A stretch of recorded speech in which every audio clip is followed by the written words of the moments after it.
아브라함은 지난주에 우리가 살펴보았듯이 두 가지의 위대한 도전을 했던 사람입니다. 여러 신들을 모시지 않고 오직 한 하나님만 섬길 수 있을까?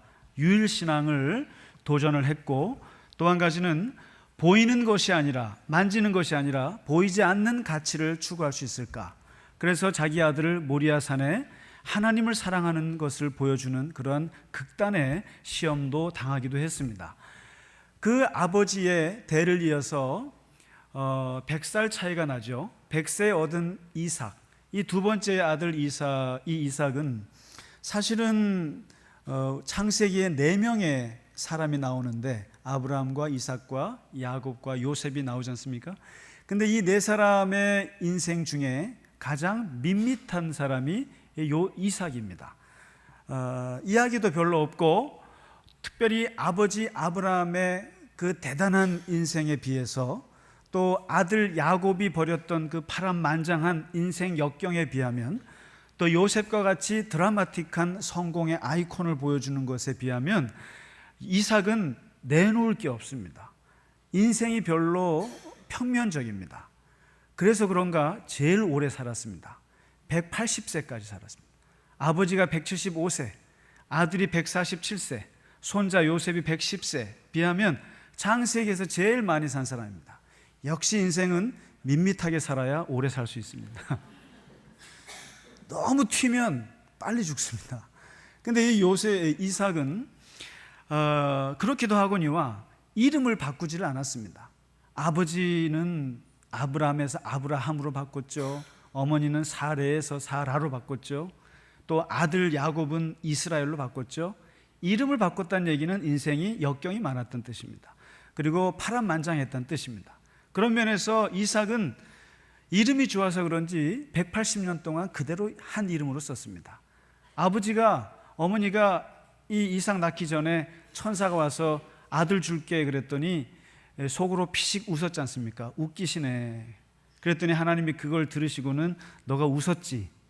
그래서 자식을 1년 후에 낳고 나서 이름을 웃었지라고 지었습니다. 웃음입니다. 웃음. 이삭은. 그러니까 날 때부터 이름이 웃음이니까 얼마나 좋아요. 그냥 짜증나도 웃고 싫어도 웃고. 그러니까 이름이 웃음입니다. 그냥 웃깁니다. 그 이름을 가지고, 그래서 날 때부터 늦둥이로 태어난 데다가 순둥이로 살았습니다. 그러니까 늦게 난 자식이 얼마나 예뻤겠어요. 그리고 얼마나 귀여웠겠어요. 그러니까 그냥 사랑을 독차지하고 자랐고, 그러다 보니까 순둥이로 자랐고, 그래서 아버지가 갑자기 마음이 돌변해서 모리아산 끌고 가서 칼로 찌르려고 할 때도 그냥 순둥이처럼 누워 앉아서 눈만 껌뻑껌뻑거리고 죽을 뻔했지 않습니까? 그리고 나이 40에 어머니 돌아가시고 장가는 가야 되는데 장가도 못 가고 그러고 있을 때 아버지가 나서서 사진 한 장 보지도 못한 여자하고 결혼했지 않습니까? 우리 장로님들 다 사진 못 보고 결혼하셨죠?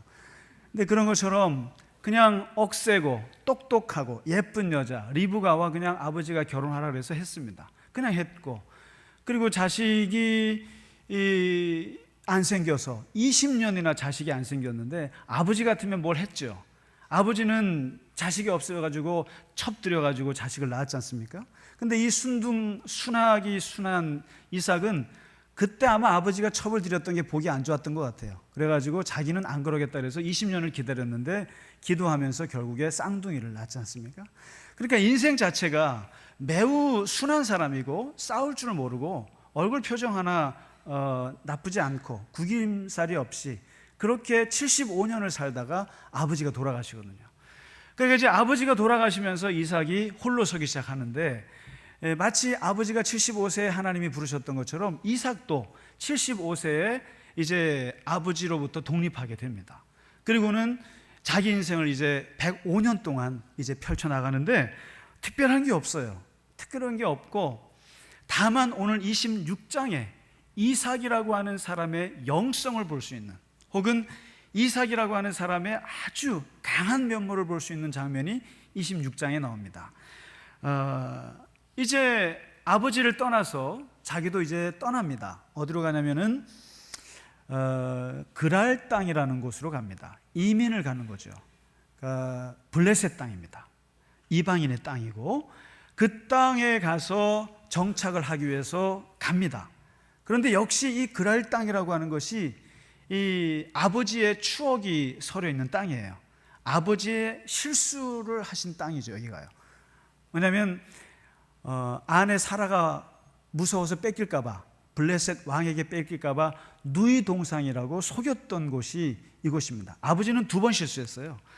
이집트 내려가서 그런 실수했고, 그랄 땅에 와서 그 실수를 했는데, 부전자전으로 이삭도 무서워가지고 자기 부인 리브가가 예뻤거든요. 그래서 속였다가 블레셋 왕 아비멜렉에게 봉변을 당하는 장면이 나옵니다. 26장에 봉변을 당하고 그래도 여차여차해서 그 땅에 탁 주저앉았습니다. 앉아서 이제 살아가기 시작하는데 첫 해한 게 농사를 졌습니다. 농사를 졌는데 이게 속된 말로 대박이 납니다. 그래서 오늘 성경은 말합니다. 이삭에게는 싸울 줄도 모르고, 그리고 투쟁심도 없고, 그리고 어떻게 보면 사람이 순회에 빠졌는데 한 가지 잘한 게 있다면, 아버지로부터 배운 한 가지가 있다면 하나님 신앙이 있었습니다. 어디를 가든지 하나님이 나를 도와줘야 된다는 생각이 강했습니다. 그래서 그런가 하나님께서 농사를 지었는데 100배 열매를 맺습니다. 이게 우리가 혹시 미국 땅에 가서 갑자기 부자가 되면 미국 사람들이 우리를 아주 좋아하겠죠? 우리가 구글을 위협하고 페이스북을 위협하는 회사를 한국 사람이 해 나가면 미국 사람들이 좋아하겠죠? 미국 사람들 뭐라고는 안 합니다. 세련되게 은근히 누르죠. 그러나 이때는 노골적으로 누르는 거예요. 갑자기 부가 늘어나는 게 눈에 보여요. 옛날에는요. 가축이 늘어나고 종들이 늘어나고 사람이 늘어나니까 갑자기 이삭이라고 하는 이민자가 와서 늘어나는 거부가 되는 걸 보고 바로 블레셋 사람들이 긴장을 하죠. 그러니까 이게 소문이 나서 왕까지 와서 이삭을 내어쫓습니다. 그래서 이유도 명확히 말해요. 요즘 같으면 그냥 다른 이유를 둘러대겠지만 그때는 네가 강성해져서 우리가 부담스러워, 나가 하고 말합니다. 그러니까 이삭은 이게 그렇습니다. 이민자의 슬픔이라는 게 그렇습니다. 남의 나라에서 부자가 되기도 어려운 거예요. 그래서 거부가 되자마자 거부를 당한 거예요. 그렇죠. 거부를 당해서, 그리고는 그랄 땅 골짜기로 밀려납니다. 밀려나서 이때부터 어떻게 살아야 되나 이삭이 생각해 보니까 옛날 아버지가 그랄 땅에 있을 때 파놓았던 우물이라는 것이 있습니다. 그래서 이제 우물을 기대서 그 우물을 찾아서 우물을 다시 파요. 그래서 아버지의 우물을 2개를 팝니다. 우물이라고 하는 것은 우리는 지금 뭐 다 보일러 또 뭐 다 그렇게 해서 합니다만은 이 당시에 우물이라고 하는 것은 생명의 근원입니다. 그리고 생존의 필수 조건이고 공동체의 중심이에요. 그래서 우물이 생겨야 마을이 생기고 부족이 생길 수가 있습니다. 그래서 이 우물이 생기는 곳에 모든 문물이 들어오기 시작하고 여기에서 모든 사회의 기초가 생겨나는 건데, 이 우물을 팠다고 하는 것은 바로 이 이삭에게 있어서는 가장 중요한 일이죠. 그런데 우물을 파려고 하니까 기술이 없어서 일단 아버지가 파놓은 우물에 기대어 봅니다. 그래서 아버지가 파놓은 우물을 찾아서 쓰는데 이것도 블레셋 사람들이 싹 뺏어갑니다. 그러다가 흙을 집어넣어서 덮어버렸습니다. 그래서 그나마 아버지한테 기대서 아버지 유산 받아서 아버지가 남겨놓은 유물 가지고 어떻게 보면 비비고 살려고 했는데 그것마저도 빼앗기게 되니까 이제부터 이삭은 정말로 스스로 독립하기 시작했는데 이때부터 본격적으로 우물을 파기 시작합니다. 자기 우물을 파기 시작합니다. 오늘 17절, 18절에 아버지의 우물이 안 되니까 이제 20절부터 자기 우물을 파기 시작하는데, 정말 이삭에게는 그런 능력이 있는 줄 자기도 몰랐습니다. 아버지 우물을 그냥 팠었을 때는 몰랐는데 자기가 수맥을 잡고 자기가 자리를 잡아서 팠더니, 옛날에 중동 지방에서는 파면 뭐가 나옵니까? 석유만 나와요. 지금은 좋아할지 몰라도 그때는 석유가 뭔 줄 알고요. 파면 석유만 나오니까 물이 나오는 것을 찾기가 정말 어려운 거거든요. 그런데 이삭은 기가 막히게도 팔 때마다 거기서 우물에 물이 나오는 거예요. 대박이 나옵니다. 그래서 물을 너무나 파서 기뻐하면서 좋아했더니만 원주민들이 좋아하겠습니까? 역시 와서 이거 달라고 빼앗고 난리를 치니까 결국은 그것을 지키다 못해서 빼앗기고 나서 돌아서면서 거기다가 이름이나 하나 붙이고 가자 했던 게 에색. 다투었다, 싸웠다, 엄청나게 강탈당했다 이러면서 그냥 정말 기분 나쁘지만 돌아서서 그 다음에 또 옆으로 가서 두 번째 우물을 또 팝니다. 우물을 또 팠는데 웬걸요, 또 물이 나와요. 또 물이 나오고 거기서 또 대박이 나죠. 그러니까 이걸 또 가만둡니까? 이번에는 더 심하게 블레셋 사람들이 증오하고 질투하고 미워하고 적대감을 가지고 빼앗습니다.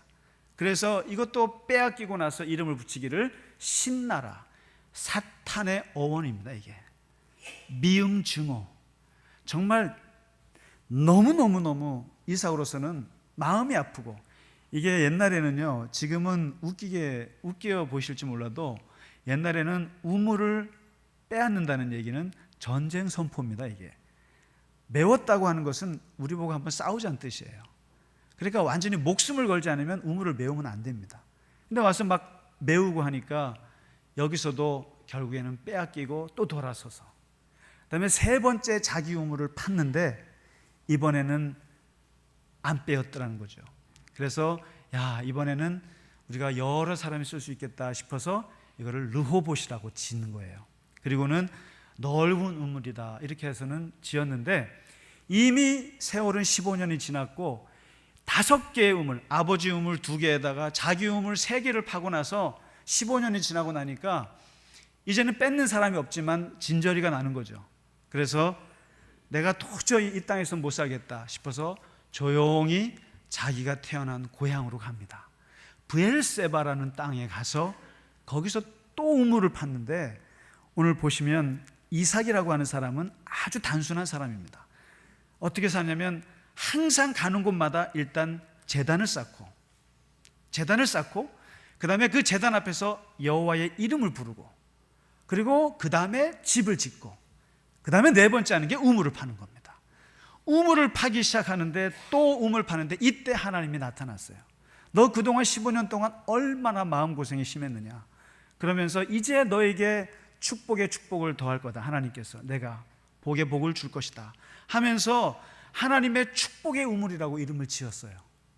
그리고는 마지막 7번째 우물을 더 파요. 더 파는데 이것도 또 물이 나옵니다. 그래서 7번째 물을 파게 되니까 이 소문이 블레셋 소문이 나게 돼서 이제 아비멜렉이라는 왕이 그 이삭의 우물을 보면서 눈물을 흘립니다. 깊이 감동을 합니다. 그러면서 블레셋 사람들이 이삭을 보면서 이자야말로 진짜 강한 사람이구나, 이자야말로 정말 대단한 사람이구나, 무서운 사람이구나, 맨날 우물을 뺐을 때마다 아무 소리 하지 않고 그냥 돌아가더니만 7개의 우물을 파는 걸 보면서 굉장히 감동을 하면서 아비멜렉이 겁을 먹었습니다. 겁을 먹고는 이삭을 찾아가서 무릎을 꿇고 우리 친하게 지내봅시다 하고 화친조약을 맺는 장면이 오늘 나옵니다. 오늘 26장 끝에요. 이 이삭이라고 하는 사람이, 우리는 아브라함이나 야곱이나 보면 야곱 얼마나 투쟁적입니까? 그런데 이 이삭이라고 하는 사람은 아무것도 아닌 것 같아요. 그야말로 순애하고 순에 빠진 사람 같습니다. 그래서 성경에도 별로 나오진 않는데 이 우물 사건을 보시면 이삭이라고 하는 사람은 아브라함보다 훨씬 더 강한 사람이죠. 훨씬 더 강한 사람이고, 그리고 아무것도 사람들이랑 다투질 않습니다. 싸우질 않지만, 그러나 이 이삭에게는 놀라운 능력이 하나 있었죠. 그게 바로 어디를 가는 곳마다 우물을 팠다는 거죠. 한번 생각해 보세요. 2번째 우물 빼앗길 정도면은 그냥 속된 말로 이놈의 땅 때려치고 가자, 내가 무슨 명문대학 졸업하고 내가 정말 잘 사는 사람이고 내 아버지가 거부인데 내가 왜 남의 나라 땅에 와서 이러고 싶나 싶어서 떠날 것 같지만, 이삭은 놀랍게도 우물을 계속 팠다는 것입니다. 이것이 성경에서 주는 메시지가 대단한 메시지가 있습니다. 아무리 이방 땅에서 고생을 하고 사람들이 나를 빼앗고 괴롭혀도 절대로 포기하지 말아야 할 것이 하나 있는데, 그것은 우물 파기라는 거죠. 처자식 먹여 살려야 하고, 그리고 교회가 살아야 하고, 나라가 살아야 하고, 사회가 살릴 수 있는 것은 우물을 파야 됩니다.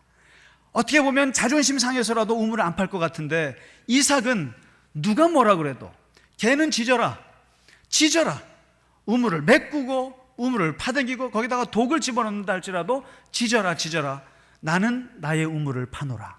어디서 많이 들어본 말 같지 않습니까? 그래서 우물을 하면 우리가 한 우물만 팔아, 그다음에 목마른 사람이 우물을 판다, 그리고 우물 안에 개구리, 많은 얘기가 있습니다만은 이 우물을, 오늘 이삭은 누가 뭐라 그래도 자기 우물을 팠다는 거죠. 그래서 사실 세상에는 세 가지 사람이 있습니다. 우물을 파는 사람이 있고, 우물을 마시는 사람이 있고, 우물을 메우는 사람이 있습니다. 우물을 파는 사람은 개척자입니다. 우물을 마시는 사람은 이용자예요. 그리고 우물을 메우는 사람은 파괴자입니다. 이것은 세상에도 있고 교회에도 있고 어디에 가나 이 세 사람은 존재합니다. 어디에 가서든지 말씀의 우물을 파고, 기도의 우물을 파고, 또 선교의 우물을 파고, 봉사의 우물을 파서 그 우물을 사람들에게 나눠주는 사람이 있습니다. 그리고 어떤 사람은 그 우물을 누가 팠는지도 모르고 맛있게 마시는 분들이 있습니다. 제가 볼 때는 우물을 메꾸지만 말았으면 정말 좋겠습니다. 정말 우물을 가서 메우고 독 뿌리지 말고 거기서 쓸데없는 오염물 집어넣지 않기만을 해도 좋을 것 같습니다. 그런데 보면 항상 어디 가나 우물을 메우는 사람들이 있다는 거죠. 우리 주변에는 항상 우물을 메우는 사람이 있습니다.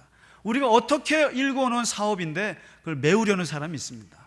내가 엄청나게 애써 놓은 그 정성스럽게 해놓은 가치를 무너뜨리는 사람이 항상 있습니다.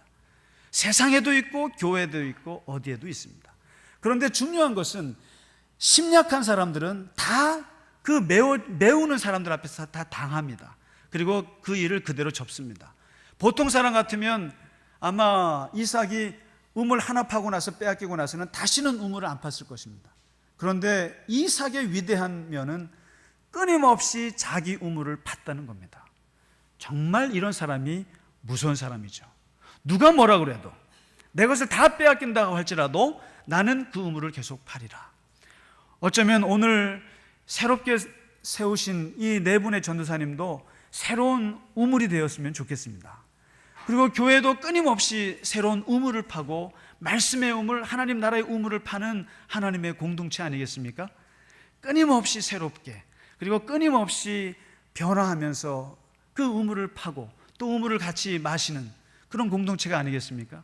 오늘 이삭과 같이 어떠한 방해가 있다 할지라도, 누가 뭐라고 할지라도 하나님이 주신 우물을 파시기 바랍니다. 그리고 혹시 남이 파놓은 물 있으면 마시기 바랍니다. 감사하시고, 그래서 함께 생명을 누리시는 이 한여름이 되시기를 주의 이름으로 축원합니다. 우리 같이 찬양하겠습니다. 543장 1절, 3절, 4절 후에 봉헌하도록 하겠습니다.